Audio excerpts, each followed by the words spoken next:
అందరికీ నమస్తేనుల్లా welcome to MR media Telangana. This is Rekha. 67వసారి ఢిల్లీకి పయనం కట్టిండు రేవంత్ రెడ్డి. ఇక పయనం ఎందుకు కడతాడు మనందరికీ తెలిసిందే. పోయినప్పుడల్లా ఇంత కప్పం కట్టాలి, కప్పం కట్టకపోతే అధిష్టానం యాక్సెప్ట్ చేయదు. ఆ కప్పం కట్టకపోతే ఇక్కడికి వచ్చే వరకు సీటు ఊస్తవుతుంది. అందుకే పాపం 66 సార్లు 67 సార్లు ఢిల్లీకి పయనం కట్టిండు. అన్నిసార్లు పోవడం ఒక ఎత్తు అయితే ఈసారి పోవడం ఇంకో ఎత్తు. ఎందుకంటే క్యాబినెట్ విస్తరణ ఉన్నది అనే అంశాలైతే జోరు మీద చర్చనీయాంశంగా మారినాయి. మనం చూస్తూ ఉన్నాము. త్వరలో క్యాబినెట్ విస్తరణ, కొందరికి ఉద్వాసన, కొందరికి కొత్త ప్లేస్మెంట్, కొత్తలకి ఇయ్యనున్నారు అని చెప్పేసి అంశాలైతే తెర మీదకి వస్తూ ఉన్నాయి. ఇగో ఇవన్నీ అంశాలు మనం ఈ వీడియోలో మాట్లాడుకుందాం. మీరు ఒక్క సబ్స్క్రైబ్ చేసుకోండి. ఒక్క సబ్స్క్రైబ్ నాకు ఎంతో బలం, మీరే నా బలగం. రైట్. మొత్తం మీద ఇక్కడ మనం చూసుకున్నట్లయితే కాంగ్రెస్ పార్టీ అధికారంలోకి వచ్చినప్పటి నుంచి ఎక్కువగా వినబడుతున్న పేరు అండ్ కాంగ్రెస్ పార్టీలో కాంగ్రెస్ పార్టీ నాయకులకు మంట లేపుతున్న పేరు ఇదే పేరు, పొంగులేటి అలియాసు బాంబులేటి అలియాసు పొగర్లేటి. ఈ బాంబులేటి పొగర్లేటి ప్రతిపక్ష నాయకులు పెట్టిన పేర్లు ఇవన్నీ మనకు తెలుసు. నిన్ననే మాజీ మంత్రి హరీష్ రావు కూడా ఒక పేరు పెట్టిండు పొంగిలేటి శ్రీనివాసరెడ్డికి, పొగర్లేటి అని చెప్పేసి. నీ పొగరు తగ్గించి పొగరలేటి, ముందుంది అసలు సినిమా అని చెప్పేసి కూడా నిన్న చెప్పుడు జరిగింది. అసెంబ్లీలో కూర్చొని మొన్న ఏ విధమైన మాటలు మాట్లాడినరో, అసెంబ్లీలో కాదు సచివాలయం, డాక్టర్ బిఆర్ అంబేద్కర్ సచివాలయం అని చెప్పేసి పేరు పెట్టుకొని అసెంబ్లీలో ఏ విధమైన మాటలు మాట్లాడిండో పొంగిలేటి శ్రీనివాసరెడ్డి మనం చూసినాం. శుష్క ప్రియాలు శూన్య హస్తాలు అన్నట్టు సబ్జెక్టు మీద అవగాహన లేనప్పుడు, ఆ సబ్జెక్టు మీద కొంచెం కూడా నాలెడ్జ్ లేనప్పుడు వ్యక్తిగత దూషణకు, వ్యక్తిగత దాడికి దిగుతూ ఉన్నారు కాంగ్రెస్ పార్టీ నాయకులు. డైవర్షన్ పాలిటిక్స్కు తెరలేపుతా ఉన్నారు. రైట్. ఇవన్నీ ఓవరాల్గా ఇవి పక్కకు పెట్టినట్లయితే ఇప్పుడు క్యాబినెట్ విస్తరణ 2.5 ఏళ్ల నుంచి క్యాబినెట్ విస్తరణ చేయకుండా ఆపిండు రేవంత్ రెడ్డి. మెయిన్ కీలకమైన శాఖలు తన దగ్గర పెట్టుకున్నాడు. విద్యాశాఖ, హోంశాఖ, మున్సిపల్ శాఖ, మెయిన్ కీలకమైన ఈ శాఖలు పెట్టుకున్నాడు. మిగతాయి అన్నీ కలిగెంబులుగం కలగూర గంపలేక కలుపుకుంటే 12 శాఖల దాకా రేవంత్ రెడ్డి తన హ్యాండులో పెట్టుకున్నాడు. అంటే ఆ శాఖలు ఏ విధమైన విధానాన్ని చూపెడతా ఉన్నాయి, ఏ విధమైన పనితనం నడుస్తూ ఉన్నది ఆ శాఖలలో మనందరికీ తెలిసిందే. కాంగ్రెస్ పార్టీ అధికారంలోకి వచ్చిందంటే డైవర్షన్ పాలిటిక్స్ ఒకెత్త అయితే కాంట్రాక్టర్లు, కమిషన్లు, ఇవి దొబ్బుకోవాలి, ఏడ భూములు కనబడ్డాయి, ఏడ అక్రమ మైనింగ్ మొదలు పెట్టాలి, ఈ తతంగం నడుస్తూ ఉన్నది తప్ప ప్రజలకిచ్చిన 6 గ్యారెంటీల గురించి కానీ, లేకపోతే మనం ఇవి అమలు చేయలేదు, ప్రజలలో ఎట్లా తిరుగుదామన్న సోయి జ్ఞానం అయితే ఏ ఒక్కరికి లేదు. నిన్ననే బట్టి విక్రమార్క ఉన్నదంతా ఏమో అంటారు కదా, ముచ్చట ఎట్లా చెప్తారు అంటే ఉన్నదంతా ఇడిచేసి ఆయన ఏం చెప్తుండంటే మేము 99% హామీలను అమలు చేసినామని ముచ్చట చెప్తా ఉన్నాడు. రైట్. ఇక్కడ కొత్తగా క్యాబినెట్ విస్తరణ, ఒకవేళ క్యాబినెట్ విస్తరణ జరిగినట్లయితే పొంగిలేటి శ్రీనివాసరెడ్డి అండ్ కొండా సురేఖను తీసేసే ఆలోచనలు ఉన్నాయనే అంశాలు. కొండా సురేఖదైతే ఫస్ట్ నుంచే ఫిక్స్ అయిన పేరు అని అంటున్నారు, నేను కాదు, స్వయంగా నేను అంటలేను. కొండా సురేఖదైతే స్వయంగా ఫిక్స్ అయిన పేరు. కానీ బీసీ సామాజిక వర్గం నుంచి కొండా సురేఖను తీసేస్తే బీసీ సామాజిక వర్గం ఊరుకుంటుందా? ఇప్పటికే బీసీ డిక్లరేషన్ ఏదైతే కామారెడ్డి డిక్లరేషన్ ఉన్నదో ఆ డిక్లరేషన్లో ఇచ్చిన హామీలు ఏవైతే ఉన్నాయో ఆ ఏ ఒక్కటి కూడా అమలు చేసిన పాపాన పోలే కాంగ్రెస్ పార్టీ. బీసీ సామాజిక వర్గంలో ఉన్నదే కొద్దో గొప్ప 2-3 ఉన్నారు. పొన్నం ప్రభాకరు, ఇటు పోతే వాకిటి శ్రీహరి, కొండా సురేఖ, 3 ఉన్నారు. ఈ 3లో కొండా సురేఖను తీసేసి మళ్ళీ బీసీ సామాజిక వర్గానికి చెందిన వ్యక్తికే మంత్రి పదవి ఇవ్వాలి, లేకపోతే బీసీ సామాజిక వర్గం ఊరుకోదు. ఇప్పుడు రేవంత్ రెడ్డిని ముఖ్యమంత్రిగా తీసేసినప్పుడు కూడా మళ్ళీ రెడ్డి సామాజిక వర్గానికి చెందిన వ్యక్తినే ఆ ముఖ్యమంత్రి పీఠం మీద కూర్చోబెట్టాలి, ఎందుకంటే రెడ్డి సామాజిక వర్గం ఊకోదు కాబట్టి. అయితే ఇక్కడ మనం చూసినట్లయితే ఈ క్యాబినెట్ విస్తరణలో భాగంగా కొండా సురేఖకు రేవంత్ రెడ్డికి ఏందయ్య అంటే తనకు వ్యతిరేకంగా ఎవరైతే ఉన్నారో వాళ్ళని తప్పించుకునే ప్రయత్నం చేస్తూ ఉన్నాడు రేవంత్ రెడ్డి. తన బలము అధిష్టానం దగ్గర నిలబడాలి, నేను ఏమన్నా షాడీలు మోసైనా సరే, లేకపోతే వాళ్ళని ఏం చేసైనా సరే, వాళ్ళను ఇండ్ల ఇరికిచ్చైనా సరే, నాకు వ్యతిరేకంగా ఉండేటోళ్ళు ఎవరైతే ఉన్నారో వాళ్ళు ఇక్కడ నుంచి తప్పుకోవాలి, నేను తప్పించాలి, అధిష్టానంతోనే అదే మెప్పు పొందాలి అని చెప్పేసి ఆలోచనలో రేవంత్ రెడ్డి ఉన్నాడు. రైట్. కొండా సురేఖ వివాదం అంతా ఇంత కాదు, ఏకంగా కాంగ్రెస్ పార్టీ అవినీతికి పాల్పడతా ఉన్నది. కాంగ్రెస్ పార్టీ నాయకులు, కాంట్రాక్టర్లు, కమిషన్లు ఈ దొబ్బుకునే కార్యక్రమాలు చేస్తూ ఉన్నారు, ఆ బొర్రలు నింపుకుంటా ఉన్నారు, అర్రల సల్లగదలకుంటే బజ్జుంటా ఉన్నారు అనే అంశాలు తెర మీదకి వచ్చినప్పుడే కొండా సురేఖ ఓఎస్డి సుశాంత ఏదో పేరు ఉన్నది కదా, సుమంత్ను తీసేసిండ్రు. ఆ వివాదం తర్వాత కొండా సురేఖ బిడ్డ కొండా సుష్మిత చేసిన వ్యాఖ్యలు అంతా ఇంత కాదు, ఏకంగా డైరెక్ట్ ముఖ్యమంత్రి మీదనే అటాక్ దిగినరు. రేవంత్ రెడ్డి తమ్ముళ్ళు చేస్తున్న వ్యవహారము వ్యాపారాలు ఏవైతే ఉన్నాయో వాటి మీద దిగిండ్రు, భూములు ఏ విధంగా కొల్లగొడతా ఉన్నారు, కబ్జాలు పెడతా ఉన్నారు అని చెప్పేసి ఆ ముచ్చట్లు బయట పెట్టిండ్రు. రోహిన్ రెడ్డి రేవంత్ రెడ్డికి సంబంధించిన అనుచరుడు రోహిన్ రెడ్డికి సంబంధించి ఇట్లా ముచ్చట్లన్నీ బయట పెట్టిన తర్వాత అంతకుముందు కూడా కొంచెం దురుస్తు ప్రవర్తన, నోటికి పని చెప్పింది కొండా సురేఖ.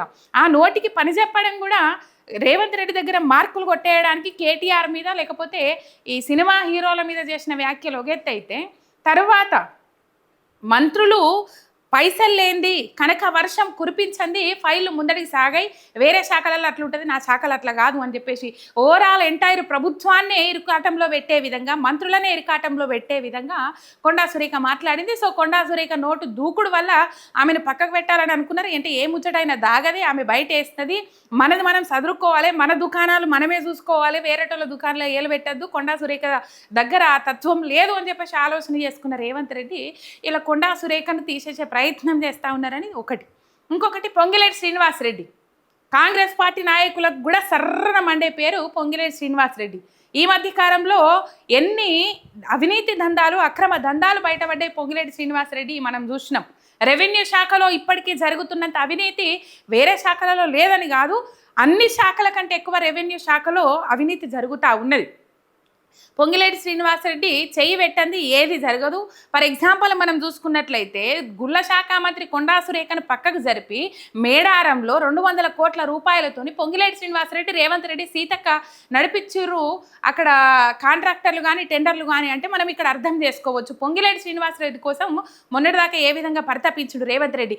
ఏకంగా పొంగిలేటి శ్రీనివాసరెడ్డిని సేవ్ చేయడానికి అసెంబ్లీ వేదికగా రాఘవ కన్స్ట్రక్షన్ సంబంధించిన ముచ్చట్లు ఏవైతే బయట పెట్టిండ్రో హరీష్ రావు, దానికి సంబంధించి పొంగిలేటి శ్రీనివాసరెడ్డికి సంబంధించింది కాదు రాఘవ కన్స్ట్రక్షన్ అని చెప్పేసి రేవంత్ రెడ్డి చెప్పిండు అసెంబ్లీ వేదికగా. అంటే అన్ని ఆధారాలు ఉన్నప్పటికీ కూడా రేవంత్ రెడ్డి పొంగిలేటిని ఏ విధంగా సేవ్ చేయాలనుకున్నాడో మనం చూడొచ్చు. కానీ చిలికి చిలికి గాలి వానైనట్టు భూమరాంగ్ అవ్వకుండా రేవంత్ రెడ్డి బెడకే చుట్టుకుంటా ఉన్నది, రేవంత్ రెడ్డి మెడకే ఉచ్చు బిగుస్తూ ఉన్నది.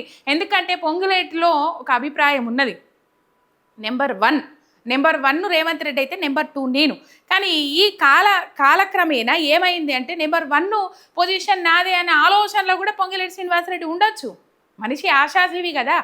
మొత్తం మీద పొంగిలేటి శ్రీనివాసరెడ్డి చేస్తున్న అక్రమ మైనింగ్ కానీ, దందాలు కానీ, సెటిల్మెంట్లు కానీ, రాఘవ కన్స్ట్రక్షన్ పేరు మీద ఇల్లీగల్ మైనింగ్ కానీ, వట్టినాగులపల్లి పొంగిలేటి శ్రీనివాసరెడ్డి కొడుకు హర్షారెడ్డి అక్కడ బౌన్సర్లను పెట్టి వట్టినాగులపల్లి భూములు ఏవైతే ఉన్నాయో రంగారెడ్డి డిస్ట్రిక్ట్కి సంబంధించి ఆ భూములు దొబ్బుకోవాలని చూసుడు కానీ, కేసు పెట్టిన ఆఫీసర్ను బదిలీ చేసుడు కానీ, ఇట్లా అవినీతి కుంభకోణంలో మునిగిపోయిండు Ponguleti Srinivasa Reddy. And number 1 number 2 అనే ఆలోచనలో పొంగిలేటి శ్రీనివాసరెడ్డి ఉన్నాడు కాబట్టి, ఎందుకంటే ఫండింగ్ చేసిండు కదా, అవన్నీ సంపాదించుకునేదాకా ఎట్లా మరి ఎందుకు సంపాదించుకోవాలి అని అంటే ఆ కాంగ్రెస్ పార్టీ అధికారంలోకి రావడం కోసము కాంగ్రెస్ పార్టీ ఎమ్మెల్యేలకు చాలా మందికి 30-40% ఫండింగ్ పొంగిలేటి నుంచే పోయిందట ఈ ముచ్చట్లు. రైట్, కొండా సురేఖ అండ్ పొంగిలేటి శ్రీనివాసరెడ్డిని తీసేస్తే మరి కొత్తోళ్ళు ఎవరు? ఈ పేర్లు అయితే కీలకంగా వినబడతా ఉన్నాయి. విజయశాంతి పేరు ఒకటి వినబడతా ఉన్నది, అండ్ మహేష్ కుమార్ గౌడ్ది ఒకటి వినబడతా ఉన్నది. చాలామంది ఆశావాహులు ఉన్నారు. ఈ ఆశావాహులు దాదాపు ముఖ్యమంత్రి క్యాండిడేట్లం మేము అని చెప్పుకుంటున్నారు, ఎమ్మెల్యేలు కూడా ముఖ్యమంత్రి క్యాండిడేట్లము. రాజగోపాల్ రెడ్డికి కనుక మంత్రి పదవి ఇవ్వకపోతే రేవంత్ రెడ్డి శంకరగిరి మాన్యాలు పట్టుకొని పోవాల్సిందేనేమో అన్న ఆలోచన కలిగేటట్టు మాటల దాడికి దిగుతా ఉన్నాడు రాజగోపాల్ రెడ్డి. అసెంబ్లీ వేదికగానే ఒక ప్రధాన ప్రతిపక్షం ఏ విధంగా ప్రశ్నిస్తుందో రాజగోపాల్ రెడ్డి రేవంత్ రెడ్డిని ప్రశ్నించిండు మొన్నటి అసెంబ్లీ సమావేశాలలో, బడ్జెట్ సమావేశాలలో. రైట్, విజయశాంతికి అవకాశం కల్పిస్తారు మహేష్ కుమార్ గౌడ్కు అండ్ రాజగోపాల్ రెడ్డికి. ఇటు విజయశాంతికి సామాజిక వర్గానికి సంబంధించి ఆ బీసీ సామాజిక వర్గము అని అంటున్నారు, ఆ సామాజిక వర్గంలో భాగంగా ఇస్తారు. మహేష్ కుమార్ గౌడ్ కూడా బీసీ సామాజిక వర్గం, ఒక రెడ్డి సామాజిక వర్గం నుంచి చాలామంది ఆశావాహులు ఉన్నారు. కానీ రాజగోపాల్ రెడ్డి పేరైతే ఫైనల్కి వస్తూ ఉన్నది. ఇంకా ఇద్దరిని ఎవరిని సూచిస్తారు ఏం కథ తెలియదు. అటు స్పీకర్ కూడా ఇటు పోటీ పడుతున్న పరిస్థితి, స్పీకర్ పదవి నాకు వద్దు, నాకు మంత్రి పదవి ఇయ్యిర్రి అని చెప్పేసి. రైట్, రాజగోపాల్ రెడ్డి విషయానికి వస్తే ఒక్క జిల్లా నుంచి 3 మంత్రులా అని చెప్పేసి అన్న సందర్భంలో రాజగోపాల్ రెడ్డి ఏమన్నాడు, 11 మంది ఎమ్మెల్యేలు ఉన్న మా జిల్లా నుంచి 3 మంత్రులు ఉంటే తప్పేంది, ముగ్గురు మంత్రులు ఉన్నారు కదా, 9 మంది ఎమ్మెల్యేలు ఉన్న ఖమ్మం జిల్లా నుంచి అని చెప్పేసి ఒక పాయింట్ రేజ్ చేసిండు. తర్వాత ఎంపీని గెలిపిస్తే నాకు మంత్రి పదవి ఇస్తా అన్నారని అధిష్టానం మాట ఇచ్చింది. అందుకే చామల కిరణ్ కుమార్ రెడ్డి గెలుపు కోసం నేను పోరాటం చేసిన అని చెప్తాడు. ఆయన ఒక్కడే చేయెత్తి గెలిచినోడు కాదు, కానీ మొత్తం మీద ఆయన భుజాల మీద వేసుకుంటారు. ఎందుకంటే అధిష్టానం కూడా ఆయన భుజాలకు అప్పచెప్పింది కాబట్టి. ఇక నాకు మంత్రి పదవి ఇస్తా అంటేనే నేను టెండర్లు రద్దు చేసుకొని బీజేపీ పార్టీ నుంచి మళ్ళీ కాంగ్రెస్ తీర్థం పుచ్చుకున్నా అని అంటాడు రాజగోపాల్ రెడ్డి. సో ఇయ్యరు అనే ముచ్చటిన పడ్డప్పుడే రాజగోపాల్ రెడ్డి చేసిన ఆరోపణలు, రాజగోపాల్ రెడ్డి మాట్లాడిన మాటలు రేవంత్ రెడ్డికి మొసం అర్రనియ్యలే. ఒకవేళ ఈ ఎంటైర్ ఎపిసోడ్లో రాజగోపాల్ రెడ్డికి మంత్రి పదవి కనుక ఇయ్యకపోతే రేవంత్ రెడ్డి భాగవతం మొత్తం ఇప్పి బజార్లో పెడతాడు రాజగోపాల్ రెడ్డి పక్క.